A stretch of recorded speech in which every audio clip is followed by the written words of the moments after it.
Well, we're here with Jay Kramer, who was elected today Vice Mayor of Vero Beach. There was a change in the City Council lineup today, Jay. Let's talk about that. Okay. All right. What happened at the City Council meeting this morning? Well, today we had our organizational meeting. So during an organizational meeting, we get the traditional talk about the results of the elections. I'm forgetting the technical term. But the canvassing board? The canvassing board, they meet, they certify the elections, and then once the elections have been certified, they bring the new candidates up, they swear them in, and once the candidates are sworn in, all of the elected officials take their seats, and then we elect a mayor and a vice mayor. So there was a change of only one person in the council compared to last year. That's correct. But that could be a significant change in the direction of the council. It could. I mean, basically, you have a more balanced council now, so that perhaps when items come up for decision, you'll probably have a little more diversity in perspectives. Could you give some examples? Let's talk about the budgeting, for example. Okay, the budgeting. Yeah. How might that go differently next year given the change in the council lineup? Well, I don't see the budgeting get too far out of whack because of change of one person. But what happens is that when the staff brings forward a budget, usually the budget that they bring forward is is pretty much from a direction of the council. So if you have somebody there that's different, the budget that is made up will probably reflect a little bit of changes in the values of what that new council member is. So unfortunately for the public, they might not see that change. For us on the council, we'll probably see that there's a little bit of nuance here and there that's just a little bit different. But for all intents and purposes, I think we'll probably keep trying to balance the budget, keep trying to do good things with it. But I think you're going to see a little bit of priorities in different areas shift. Council members run for re-election every 2 years. The city manager runs for re-election every 2 weeks, or every week, depending on how frequently the council is meeting. Is that fair to say? It does appear that way. We've got a city manager that seems to count to three very well. Of course, meaning that he has to read the majority of the council all the time. He is very in tune politically with what's going on, so it'll also be very interesting to kind of see where his perspectives change a little bit. I asked that question in light of what you said about what staff brings to the council, depending on what they would expect the council is looking for. So with a change in the council, with the city manager needing to be aware of perhaps some different priorities at the new council majority. When we speak of a council majority, I don't think anybody's assuming you and Richard and Amelia will vote the same on every issue, but that you seem to be more like-minded about the general direction of the city. Is that fair to say? Well, I think we're a little more like-minded as far as our passion for maintaining Vero Beach as this great small town by the sea. We really want to see good things happen to the town of Vero Beach. We want to walk real softly, real carefully when we're making major decisions to make sure that we don't upset this environment that we have here in Vero Beach. There were some who were dismissive of either the slogan "Keep Our Vero Vero" or in other ways speaking about maintaining what's special about Vero Beach, even dismissing the use of that word "special." But yet you seem to be underscoring the value of that perspective. Well, I think so. There's a reason why we get a lot of visitors, why we get people that move down from up north, and there's a reason why they choose Vero Beach. It doesn't take a person very long to drive north or south or fly out of state to all of a sudden begin to realize that Vero Beach is a very beautiful place. It's a very desirable place to be. And it is that way because people are very attuned to trying to keep it a very special place. You've worked with our new mayor, Richard Winger, for 2 years. What do you expect from him in the coming year? Richard is, he's a very open-minded individual. I don't expect him to swing any drastic directions. I would say he's very even-keeled, wants to keep everybody involved in the decision-making process. He's very wanting to keep the council collective together.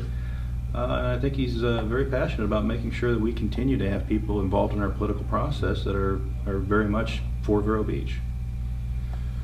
I was looking at the election results and drilling down to a number that is not available on the Supervisor of Election website. And that's the percentage of people who voted who may have voted for any particular candidate. You know, in an election where people can cast 2 votes, you might have 2,000 people voting and you've got 4,000 total votes cast, right? Yeah. Or in the case of the election next year, there will be 3 seats up, so people who are voting for up to 3 candidates. And then if you take the votes any one candidate received and divided it by the total votes cast, that doesn't tell you how many people who voted for that particular candidate. Right? You follow me? Mm-hmm. So I think it was 67.8% of the people who voted in the municipal election Tuesday cast a vote for Richard Winger, and about 54% voted for Amelia Graves. For her first time out, that seemed to be a impressive showing. That is quite an amazing number, and you know, I can tell you just by watching the elections from the outside. You know, I mean, I saw Amelia and I saw Dick. I mean, they were out there, they were knocking on doors, they were really interacting with the public, and you know, the public seemed to really enjoy actually having the candidates show up at their door and be able to talk to them and really interact with them. And I think Dick and Amelia were very good at going out there and doing that. We might think otherwise, but they seem to receive that as being less obtrusive than a robocall, for example. Oh gosh, you know, I think people hate those calls. You know, I know, you know, I've been involved in campaigns where there's been those calls, and quite frankly, people just say, hey, you know, I'm not going to vote for your candidate because you called me. You know, come election time, people get sick of them. They really do. You know, they like that genuine candidate at the door shaking your hand and saying, hey, we would appreciate your vote. That asking in person really makes a difference. I almost hesitate to bring this subject up because, you know, it's been in the news for years and many people are tiring of hearing about it. But let's talk about the status of the proposed sale of the electric system to Florida Power and Light. Yes, I'm tired of talking about it too, but it's got to get done. You know, for a few more minutes, maybe we can.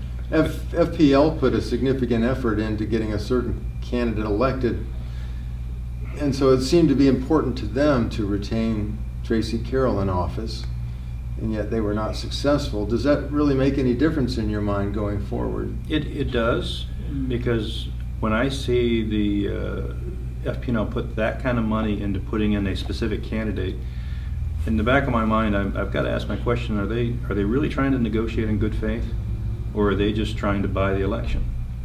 And that's a really, you know, I hate to be upfront and abrasive on that, but you know, you don't do that. You know, if you're going to negotiate in good faith, you don't buy the other side's negotiating position. You know, I mean, that's part of the deal if you're going to be buying a position. But you know, to buy influence like that, it just leaves a real sour taste in my mouth, and I don't appreciate that. The day after the election, the FPL point person was reaching out to Amelia Graves, although they had nothing to say when the Island Weekly ran a story about her last week that was harsh, is the kindest way to characterize that story. Well, they're trying to mend some bridges or build some bridges now.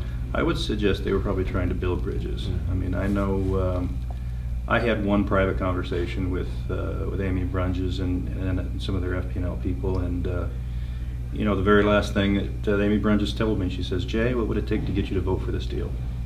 And you know, I at the time, I didn't take it as being any part of impropriety, but I can't imagine what the other candidates said.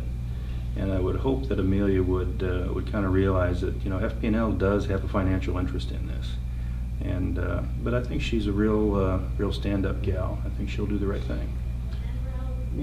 So how do you see those discussions proceeding between the city's transactional attorneys, FPL, the Florida Municipal Power Agency? Well, the thing about it is, I think the public deserves an answer on this. I mean, we have put an awful lot of effort into it, and money into it, and we deserve to have an answer. And we're going to probably end up going forward with FMPA and say, hey, what's the dollar amount? What's the figure? You know, give us the damage. Let's bring closure to this issue. What that is, you know, we can speculate, but I don't know how accurate that would be. FPL was prepared to pay, according to their closing statement, if you will, their draft closing statement, they were prepared to pay $30 million as a premium to buy power from the OUC for 3 years, the power that the FMPA is now being asked to retain for 3 years. Right. And FPL had identified a $30 million cost there that they were willing to incur. If the FMPA is willing to absorb that power for $30 million or less, it would seem to be a wash in terms of what it would cost FPL to close this deal.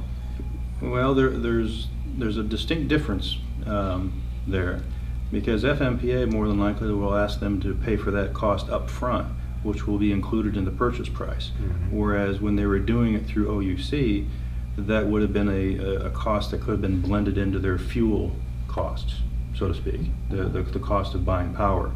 So the problem is that now if FMPA says, you know, we really don't want to do business with FPL, we'd like to have there be zero risk to this, we want you to pay for this all up front. It becomes part of the purchase price, and when it's part of the purchase price, then it gets looked at completely different from the PSC. The PSC being the Public Service Commission, and it would cause FPL to then put in shareholder money, which changes the deal around significantly. Mm-hmm. Because they can't, as I understand it, they can't simply pass that cost on to their other 4 million or so customers. Well, they would have to have special permission from the PSC to do that. Mm-hmm. And they don't even want to ask for that, I assume. Well, you know, I think FPL has got some pretty good leverage with PSC. They might be able to get it by. I don't know. I've read some stories and have posted some stories on Inside Bureau from the Tampa Bay Times suggesting they have some leverage at the PSC. My understanding is that's how Mr. Sillage got to be president, is that he demonstrated his ability to get rate increases. He was in charge of their lobbying effort in Tallahassee. Yes, he was. It may have not have been the kindest thing, but I suggested FPL is really a lobbying agency that happens to own an electric utility. They certainly make an effort, and it's for business reasons. I can understand that. No. Yeah. So if the deal cannot be worked out as it's currently being considered, I assume they could go back to Plan A, which would require the seeking of a private use letter from the IRS. Couldn't they always return to that? They could, however, that was jointly agreed between FMPA and FPL that would not receive a positive result if they went to the IRS. Plus, it would probably take a couple of years to do that. That's why the current contract is really, I don't want to say it's failed or is broken, but is severely damaged. I don't know if you can really go forward with the current contract that you'd have. You'd have to sign another one. But the reason that FMPA would have to take the power and they'd have to pay it up front would be to avoid that private use issue. FPL's public position has been that they're still confident the sale will close by the end of 2014. And yet I was having some conversations yesterday with people who were suggesting there was just no way the FMPA Board of Directors can unilaterally give the city a waiver to leave the All Requirements project early, that decision still, regardless of FPL's request that it not be put to each of the All Requirements project's members, that's simply what would be required because that's what the contracts call for. Well, it's simply ludicrous. I mean, it really is. I mean, if you go to the city and you say, hey, I'd like to see the FMPA contracts, what happens is that you'll get contracts and it'll on the bottom line it'll say Vero Beach and it'll say FMPA. Well, we have about a dozen members that have these kind of contracts. Well, if you give a waiver, what you're doing is you're modifying the contract between FMPA and all of these other members. So they have to amend these contracts to include this waiver provision. Mm-hmm. So that's what you're actually doing, is that you are amending these contracts. So when you have a contract and you have the FMPA executive on one side and then you have the member city on the other side, you're saying that the FMPA executive group can sign for both parties. The buyer and the seller, the buyer cannot sign for the buyer or the seller. You have two parties on those contracts, the one party can't sign for the both. So it has to go to the membership. If a closing is possible, it's likely not to be until late 2016. October 1st, 2016 Right. is your earliest date. Is there anything more the city can do financially or otherwise to help make a deal come together? Well, I've always been looking at selling off bits and pieces and partial type thing. you can start down that road. You can start, you can sell the county off, and they can start enjoying the savings that they think they're going to get from FP&L. You can look at ways of getting the power plant off the river. OUC is getting ready to act on their contract with Lake Worth, which we believe is actually a better deal than what we got. So we might be able to work with them to get a better deal. I've heard it's about 25% better. Have you heard a number similar to that? Well, I'm in the process of talking to the utility director and getting a copy of that contract and going over it. That would be a significant savings. It would be quite a significant savings, and I think there's a way of doing that where we would sell off the county people, and that money would be used to get rid of our expensive entitlements, and we pull back on OUC, which would avoid a $20 million penalty. There's a lot of things like that you can do. The problem is that if you're negotiating with FP&L, you can't negotiate a different contract with OUC. So you've got to make a decision one way or the other. My position has always been, hey, you can't go to FP&L until another 3 years. Why not look at the options? To get some lower rates To get between some now lower and rates now. I'm tired of paying the high rates. Well, one theory about why that isn't happening is because lower rates would reduce public support for the sale. But all of that seems to be a moot point if we agree, if it's generally agreed that a deal is a deal, that the city has a signed and binding contract. Now, you filed Amy Brunges didn't seem to think so. She said that we could just walk away from it. I heard that and had a hard time believing that she meant what she said. It made me think of that expression, you may think you understand what you thought I said, but I'm not sure that what I said is exactly what I meant. If I said that, I'd screw that up somehow. Let's go on to another subject. The Recreation Department is going to be holding an event December 6th down at Royal Palm Point. Yes. That seems to be an example of taking a lemon and turning it into lemonade. Well, you know what? We had an event down there. It got cut out of the budget. We have a need down there to keep the fountains open, and we've got a ton of great people that just wanted to chip in and make that event something very special. I know Hamp Elliott and Rhett Palmer are going to be there, to be the MCs.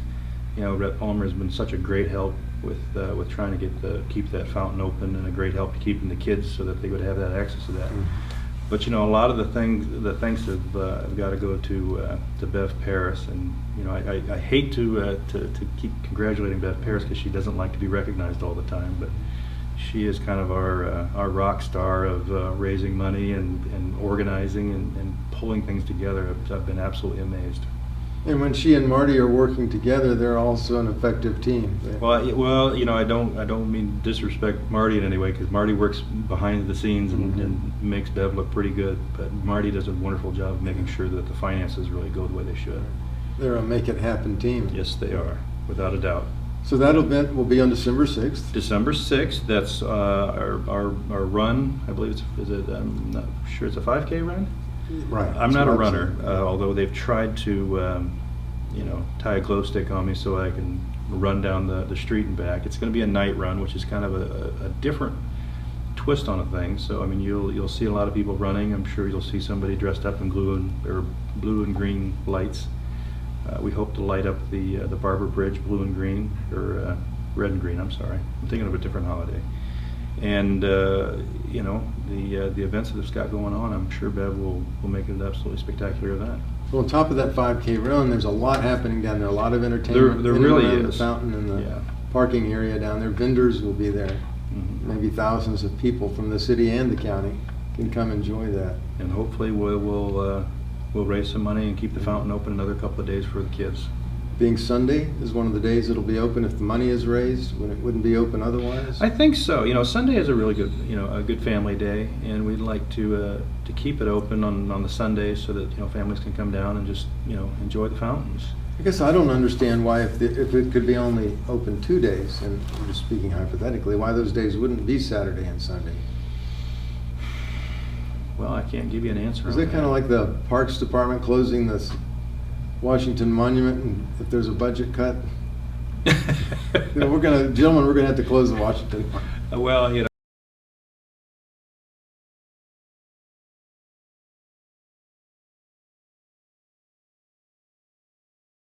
But anyway, if the money's raised, it will be open at least one more day, and that day will be Sunday. Perhaps it's secretly so us council members could go down there and play in the fountains, I don't know. Well, that might be, it makes for some good photography. I've certainly got some good pictures of children play. Yeah. Maybe that'd be a good way for you guys just to let off some steam. Yeah, we'll all get wet.